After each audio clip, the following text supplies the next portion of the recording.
Who knew Granny could be so evil and entitled? We'll get to that in a bit, but first, deadbeat mom decides to make demands from me. My childhood was an absolute crap show that I'm still dealing with the ramifications from today. My parents divorced when I was barely 2 years old. My father was very abusive and was in and out of jail and homelessness my whole life. When I was 6, my mom, who was a once a month on the weekends parent, she never showed up to the custody hearings, so the judge gave custody to my abusive dad, decided she couldn't be a mother anymore, married another man, moved states, and had another child that she loved enough to raise. I only saw my bio mother about 5 times in my entire childhood. I was raised by my abusive father and grandma until he OD'd when I was 17. My mom didn't want to go to the courts to get custody, and neither did my grandma since I was a senior in high school. So CPS decided to just let me keep living with my grandma until I graduated. So I became a legal orphan. I was able to go to college for free due to being an orphan and being in poverty. I eventually joined the military, moved out of my crap hole state, got married, and have been living a great life ever since. I went about 7 years without speaking with my bio mom on the phone or in person. Randomly, about 2 years ago, when I went back to my home state to visit my dad's side of the family, I hadn't seen them in over 3 years. I avoid going home often because everyone but me are either druggies or living in poverty, so they're always harassing my husband and I for money, favors, etc., while also yelling at me for having the audacity to fight my way out of poverty and make a life for myself. She called me and had apparently moved back to my home state with my half-sister several years ago, and I had no idea. She begged me to meet her in person, where she then spent 2 hours sobbing about how sorry she is for abandoning me to my abusive father and how she regrets it every day. I tentatively agreed to forgive her and slowly build a relationship. She was happy with her at first, but is now upset that I treat her now as some distant aunt instead of having a mother-daughter relationship. To be honest, we'll never have a mother-daughter relationship. If she wanted one, she should have raised me. Anyway, my half-sister also decided to reach out to me and create a relationship. We talk all the time and have become close. The last time I went home to visit, we went out to eat, and she asked me what the plan was for mom once she gets too old to take care of herself. I said whatever she decides to do, I'll emotionally support her for her decision.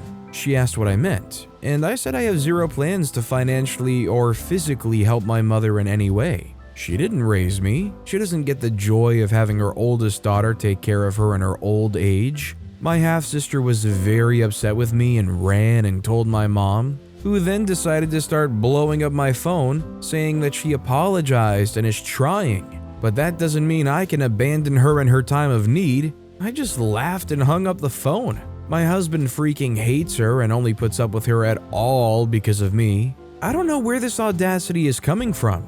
I don't know her and she doesn't know me, but because I have more money and no kids, she thinks I should be the one to house and help her. Nope, not happening. It's so incredibly rich of her to hit OP up and be like, "You can't just abandon me in my time of need." As if that isn't exactly what they did to OP for the entirety of OP's youth and adolescence. I mean, honestly, that reply there, I think is enough to just cut them off and be like, maybe this was just a big mistake. Also, hi, I'm Steven, and if you can't get enough of hearing about these entitled parents, why not hit those like and subscribe buttons down below? That said, our next story is, parents threw me out as a child and then expected everything from me when my grandparents died. My friend who helped me set up this account has repeatedly asked me to post this story since I mentioned in my HOA post about how my parents hated me and only loved my sister, so I may as well tell it. I was born when my mother and father were only 17. It forced both of my parents to drop out of high school and each get a GED so they could find work right away. My father especially was not happy about this because he had dreams of playing football in college, and instead he had to work at a gas station. He said to my face many times that I ruined his dream. My mother hardly raised me at all, she had to work too. They had a cranky old lady next door that watched me most of the time. She wasn't so bad. She gave me more attention than my parents did. My father eventually managed to land a better job as a manager due to his experience running the gas station. It was right after that my mom got pregnant with my sister. I was 6 when she was born. I wasn't exactly shown much love before that, but once my sister came along, it was made pretty obvious to even my 6-year-old self that I was unwanted. The only ones who seemed to care were my paternal grandparents and somewhat my babysitter. And they were more like my parents because they treated me the way a little kid needed to be loved. We lived in a 2-bedroom apartment, and as my sister got older, it went from me sharing a bedroom with her to me kicked out of the room entirely. I slept on the couch for 2 years, and I barely had anything to my name other than clothes, school supplies, and an old Game Boy. When I was 10, my parents decided they were going to move away, but this move did not include me. I ended up actually being fine with this, as my grandparents had agreed to take me in. My life was instantly better. I got my own room again, and my grandparents gifted me a brand new N64 in 1996. That Christmas, I got a Game Boy Pocket too. And there were a couple of other kids my age in the neighborhood I got to hang out with. We rode bikes, played video games, shot cans with pellet guns, built forts, and got dirty playing in the creek. You know, stuff a normal kid would enjoy. I was finally happy. As time went on, I grew up and eventually moved out, but later moved back in to help my grandparents' house as they were getting old and living off their retirement savings. So some rent money for me went a long way in paying the bills. My grandpa was the kind of person who'd wanted to build a bomb shelter during the Cold War, but never got around to it. He wanted to volunteer for the military in the 60s, but was turned down due to a medical condition and the fact that his eyesight was not so great. So he focused on saving whatever he thought he needed. He told me many times it was better to have something and not need it than need it and not have it. Our area suffered from numerous power outages in the winter due to heavy winds and storms. So having gasoline and propane for heaters and generators was a must. All these saving habits became my own as time went on, because it was better to need this stuff rarely than not have it at all.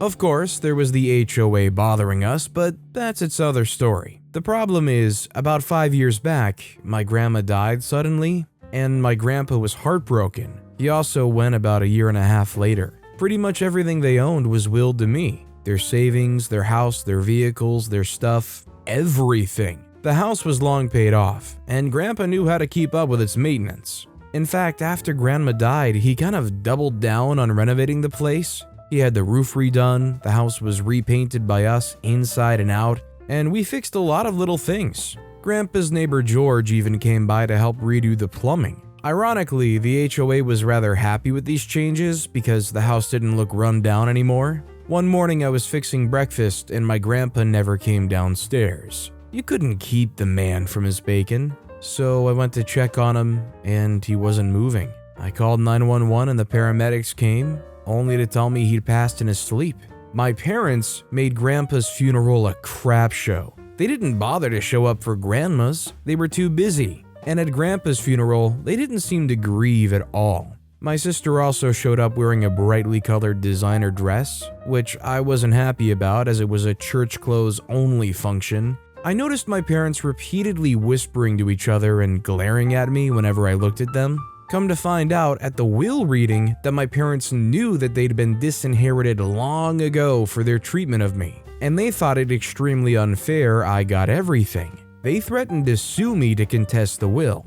And I got repeated calls and messages from my father, mother, and sister telling me I needed to do the right thing and give my father what was supposed to be his. I told them all to flake off in far more unsavory words. My parents ended up taking me to court to challenge the will, but the judge ruled in my favor after seeing the will and hearing us both out, so it wasn't a long, drawn-out legal battle. The judge even looked at my parents with absolute disgust after seeing the will and hearing about their mistreatment of me in my childhood. He called my father a terrible parent, and that my grandparents were right to disown him. My father just hung his head in silence, but he made sure to stop me outside the courtroom and tell me that I was always the biggest mistake of his life, and that if he could go back in time, he'd make sure I never existed. He should have been a football star. And instead he has to wear a name tag for a 9 to 5. I told him that mistake or not, Grandma and Grandpa could see what kind of nasty person he was.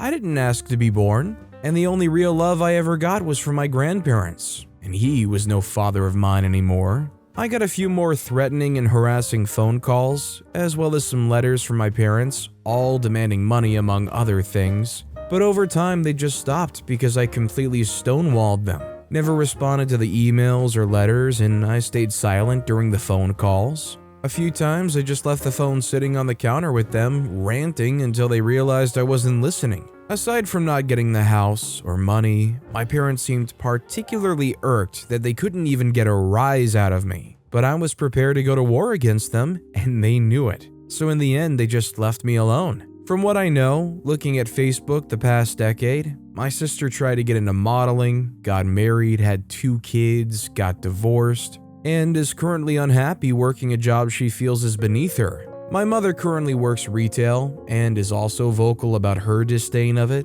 Like my father, she peaked in high school. She was a cheerleader back then and even had her old uniform framed on the wall. My father pretty much had the same job for 25 years. He must be good at it if he's still doing it. As for me, well, I'm in my late 30s now and I live pretty much debt-free in a nice neighborhood. I haven't really had a girlfriend since high school, and I've had little motivation to ever have another relationship. But loneliness gets to everyone, so maybe I'll try to find someone soon. Not many are in the financial position I am in my age. Single, paid-off house, 2 vehicles, and a decent amount in the bank. I guess I could aim to be a stepfather. That might be more my speed. I would just say if you're lonely and you're wanting connection and you want somebody to be there with you, that's understandable, but you shouldn't feel like you have to go out and find somebody. Personally, I don't think there's anything wrong living a single life if you're totally content that way. As long as mentally and physically you're healthy and things are good, find some friends, involve yourself in whatever hobbies you enjoy. I think if that's all you need, that's awesome. Our next story is life insurance, mom is beneficiary. So, long story short, my toxic mom, who was very manipulative and gaslights me very often, has stolen most of my savings that I received from my father. The first thing she did was when I signed up for the first time of a checking account when I was 14. I would receive allowance from my father and save up most of it and put it in my checking account. I gave it to my mom because she said she'll put it on my card. So at the time, I always carried cash on my wallet and my student bus pass. I remember the first time I saw the bank statement under my name and opened it. I saw a bunch of purchases that I was not familiar with. I asked her about it, and it's all the blah blah blah, I'm your mother, be grateful. The second time she did it was when I received $5,000 from my grandmother when she passed away. She told me it's supposed to be hers because she was the child and I'm just the grandchild. The third was when I saved up money from school. She asked if I could help her friend by lending some money for her friend's house renovation. A few months later, I asked her friend about the money, and her friend told me that he'd already returned the money and thanked me for the help. He said I should have reached out to her. I asked my mom about it, and it's the same thing, I'm your mother, blah blah blah. The fourth time was when I decided to trust her and lend her my credit card, and she and I had an agreement that it's only essentials like groceries, since I'm the one paying it, not her. A few months later, I checked my statement, and I saw a purchase of a plane ticket. I asked her about it and she said, my cousins are asking for some assistance and you should be helping out your relatives. She then added, by the time you're old, who will take care of you? Luckily, COVID hit and all travel purchases are getting refunded. I asked her when she can call the company regarding the process. She said I should call them myself since it's my card and my name's on it. The fifth time is when she kicked me out while I was on school and I was about to complete my first year in culinary. I wasn't able to gather my things with my friends who's helping me because she said she doesn't trust any of them because it's COVID. When all of my friends, including me, had already had the first shot of vaccine and she didn't. I moved to a different province and she demanded that I give $100 a month to support her. During that, I was with her. Mama also got mad when I took the Wi-Fi box because she won't have Wi-Fi and I was the one paying for it. She made me sign up for a life insurance because she said it's a good thing to have. I'm 19 years old, no kids, have a debt of $500 on my credit card. I pay $26 a month on life insurance and she's my beneficiary. Is it worth it?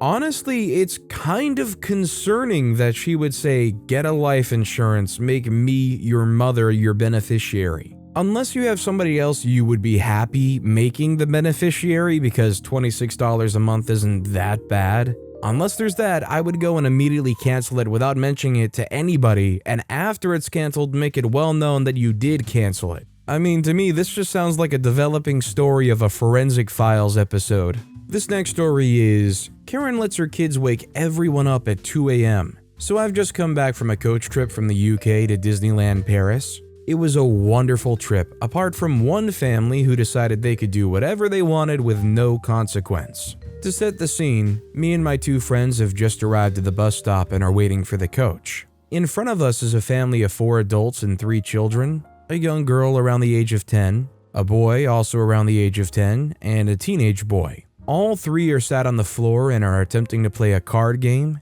However, the girl's screaming at the top of her lungs, telling the other kids how to play the game. The adults tried to intervene once, got sworn at by the child, and then gave up. Me and my friend exchanged glances before resorting to sending each other memes, silently voicing our discontent. Luckily, we were seated at the front of the coach, and the family were at the back. We could still hear the girl yelling all the way, but we let it slide because, hey, we're going to Disneyland and they're probably just excited.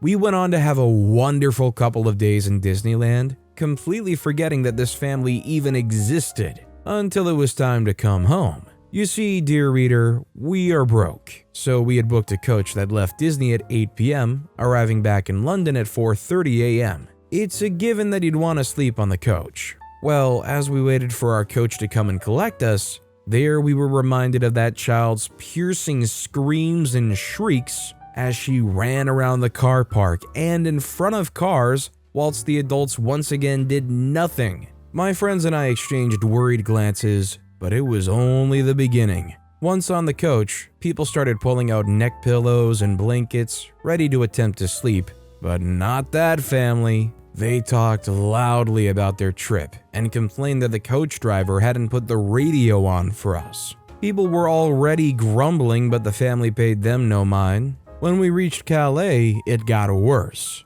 The driver asked for a volunteer to collect everyone's passports and bring them to the front. One of the adults and the girl's mother volunteered and had to sit at the front with the driver whilst sorting the passports. Well, the child decided that was an invitation to run up and down the aisle between her parents, before loudly demanding that her mother sing happy birthday in Welsh. This was at midnight. After border control had checked our passports, the mother decided to hand some of them to her children, but that wasn't good enough for the little girl who kept screaming at her mother to give her more. Apparently, no was not a word she could understand, and she simply kept screaming. Even when people stated they were not comfortable with children handling their passports, the kids still got to hand them out. And then we finally boarded the ferry at 1:35 a.m., ready for a quiet crossing. We were wrong. Initially, my friends and I had sat in an area with a kids' play area. We quickly realized and relocated to a quieter area of the ship so we could try and grab some sleep. People around us were sprawled out on benches with blankets over their heads, and mothers had sleeping children in their laps. We found a quiet corner and started to doze off. Then we heard it.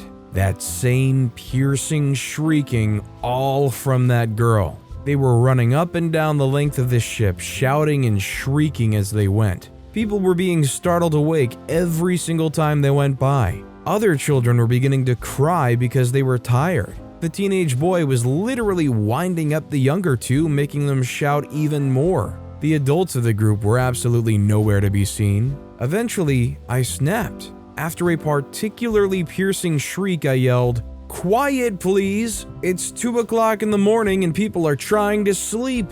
Several other murmurs of agreement surrounded me. They went silent, looked at me, and ran off. I knew what was coming. We all knew. In marched one of the adults, not the mother, just another one of the adults. "What did you say to the kids?" she demanded, loudly of course. I said, "Quiet please, there are people trying to sleep." I gestured to the people groggily emerging from their blankets to see what the commotion was. "If you've got a problem, speak to an adult. Don't shout at kids." I said, "Well, where were you?" "Down there," she points. "They were at the opposite end of the ship." I said, "So why weren't you with them?" They said, "They're hyper. Kids are gonna be hyper." I said again, It's 2 o'clock in the morning and people are trying to sleep. You should have come talk to us. How was I supposed to know who you were or where you'd be? They said, whatever, just don't shout at kids. And then they left. Was it the end? Oh no, they continued their shrieking and running. When we attempted to find the adults, as they had requested, they had moved and were nowhere to be found again. The girl also tried to stare me out a couple of times. I think she was trying to intimidate me, which is laughable. Eventually, the ferry trip came to an end and I waited until the last possible second to get back on the coach so that they wouldn't have to walk past me. I was thanked several times by fellow ferry passengers in both French and English for my attempts to shut those kids the heck up. I do wonder how much of a problem it would have been if I woke their kids up at 2 a.m. Oh, OP knows for certain if they were trying to sleep and you did the same thing to them, they would probably tear your head off. Come on, it takes a village. Kids are hyper. Our next story is Stop Pressing the Button. I was on the bus a few weeks back, leaving work and going home, and on the bus was 2 girls, maybe 12 or 13, sprawled out on opposite seats, looking like absolute trouble. I paid them no mind and sat in a free seat behind them, put my earphones in, and started daydreaming out the window. Within 5 minutes, I realized why the girls looked like absolute trouble. For the next 3 stops, they would press the stop button. Obviously, the bus would then stop. Nobody would get off. It was annoying. I had just finished work. I wanted to go home. Not only that, but imagine how irritated the bus driver must feel. So when they did it for the 4th time, I pulled out my earphone and said to the girl in front of me, "Is this your stop?"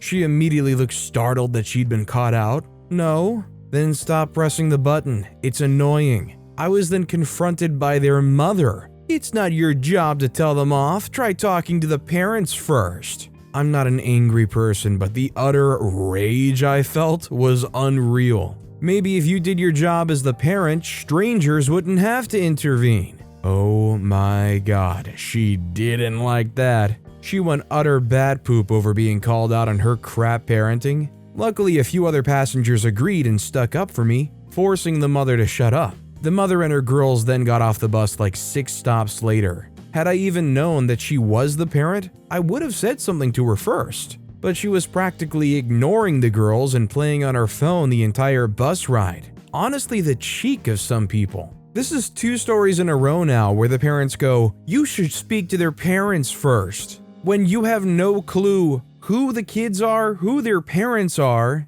like as if they're walking around with a big old name tag like a "I'm with these kids" with an arrow pointing to its shirt on. Our next story is, "We've been waiting here for 3 hours. Did you have an appointment?"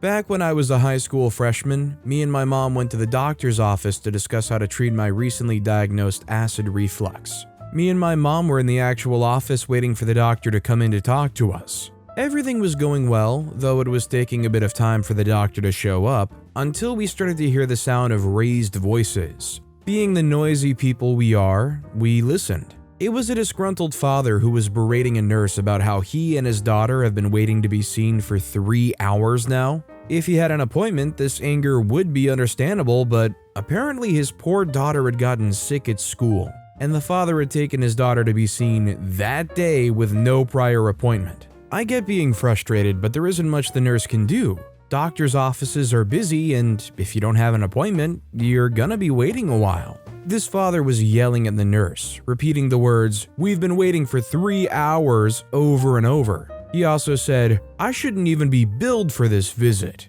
The nurse tried to talk to the girl and asked her if she wanted graham crackers, to which the poor girl tearfully, either due to her sickness or the absolutely appalling display her father was putting on, said that she just wanted to go home. During the whole thing, me and my mom were looking at each other with wide eyes. At one point, the father even loudly said, "This crap is freaking R-worded." Eventually, the doctor, a different doctor than who I was scheduled to see, came to de-escalate the situation. The father seemed to calm down a bit and told them that his priority is just to get his daughter treated and taken home. After that, everything calmed down. I got my appointment done and took my leave. That was back in 2017 and I still remember it vividly. That was one of the worst temper tantrums I've ever seen. Even though I didn't technically see it since the door was closed, and it came from a fully grown adult with a kid. My father works in pediatrics, and even he hasn't seen such childish behavior. Don't get me wrong, I get that he was likely stressed out due to the situation, but that doesn't give him license to verbally abuse a nurse who can't do much. If I was the doctor and I saw that man verbally abusing that nurse, he would have left the office at the end of my shoe. Honestly, the person I feel the second worst for, the first being that poor nurse, is the daughter. She had just gotten sick, had to wait 3 hours to be seen. Again, it takes a while to be seen without an appointment, but it's still far from ideal. And then had to witness her father go on a massive temper tantrum due to not getting his way. Sir, I'm fairly certain that your sick daughter is suffering more than you are. This 100% is a memory that is formed in the kid's life that they will remember forever. You can't help but just feel bad for them. This next story is Manipulative Grandma. My grandma and I are in one of our many fights, although this fight just means her mad at me and me ignoring her texts. I was telling my sister, who's out of the country, about the latest drama, and she said, "I feel like there's always drama with you two." It's so true, and I'm so tired. It's getting to the point where I'm starting to wonder, am I the issue? Why am I the only one in the family that won't put up with her crap? I know I'm the only one ever in a fight with her because I'm the only one that won't put up with her crap, but why? Is it me? But I know it's not. One of my best examples is last year when my grandma essentially ruined my hospital stay and early postpartum after I gave birth to my son. My husband wasn't able to be there for the actual C-section, and I explicitly told my entire family we did not want visitors, and for my husband to meet his son first. I wasn't even out of the recovery room yet. I didn't know what my final room number was, and still couldn't even feel my legs when I was being wheeled down a hallway and we turned a corner, and there was my grandma. She had somehow gotten what would soon to be my room number and made herself at home. I absolutely lost my cool and threw her out. She left hysterically sobbing in front of everyone. She spent the next 3 weeks refusing to talk to me, refusing to apologize, and somehow getting the rest of the family to hound me daily, fresh out of a C-section, to be the one to call her and apologize. Here we are a year later, and I'm 33 weeks pregnant and expecting another child. This will be 3 under 3 for me. I only say that to give me some background that I already don't have a lot of time. On top of that, I'm very antisocial. I'm very introverted. Everyone in my life knows this about me. Legitimately, my dream is to live on 20 acres in the middle of nowhere and not speak to anybody until I have to go into town once a week to run errands. My ideal is talking to someone about once a month. Usually around the month mark, I think, oh hey, I should probably call so-and-so. And then within the next 2 weeks or so, I actually call. If people call and reach out to me sooner, I always answer. Everyone knows this. My dad hasn't heard from me in a few weeks and sent me a text yesterday saying, "Hey babe, I'd love to see you and the kids this weekend. Let me know if there's a day that works for you." I immediately answered, and it was all easy peasy. My grandma? I received a text from her last week saying, "I promised myself I wouldn't reach out to you to see how long it took to hear from you, but clearly I'm never going to hear from you. I've been sitting at home crying over this for weeks and so upset. Yada yada yada." Ultimately, I get it. Her feelings are valid, and being hurt that someone she wants to talk to weekly doesn't feel the same about her. I also think I could be better about reaching out to people. But what I don't mess with is this game playing and test of my love that she's at home apparently crying over every day. Instead of just reaching out, she sends this text. She could have called or texted me at any point in that entire time frame that she was thinking about this. I don't have time to put up with this BS, to be frank. If you're someone that's sitting at home every week thinking about reaching out to me and creating these rules and games that I don't know you're playing, not okay. You know I'm already not social and burnt out, 33 weeks pregnant with a 1 and 2 year old, but I'll happily answer and talk to you if you freaking reach out. Why do I need to be the one to change my entire personality when we can use both of our personalities to our benefit? I feel like at the end of the day, this isn't a huge thing, but it's so many instances like this built to the point where I'm about to boil over. She does this all the time. And as always, she then calls every other family member hysterically crying about it. So then I get calls from all of them telling me to reach out to my grandma because she's waiting for me, rather than her just reaching out to me. It's all so childish and I just don't have the patience or energy to deal with it. But again, I'm starting to convince myself I am the issue. You convincing yourself that you are the issue is exactly what game they're playing. They're trying to make you feel bad, they're trying to make you feel remorseful for something that you don't have to have any remorse over. You didn't do wrong here. This is all their manipulative game, as OP pointed out in the title of this story. I hope they can find out a way to navigate that without having too much stress. But with that being said, that's all the time we have for today. Now, if you want to hear another absolutely crazy entitled parent story, check out that video on the left. Or if you missed my latest video, check out that video on the right. That said, I'll see you all next time with some more stories.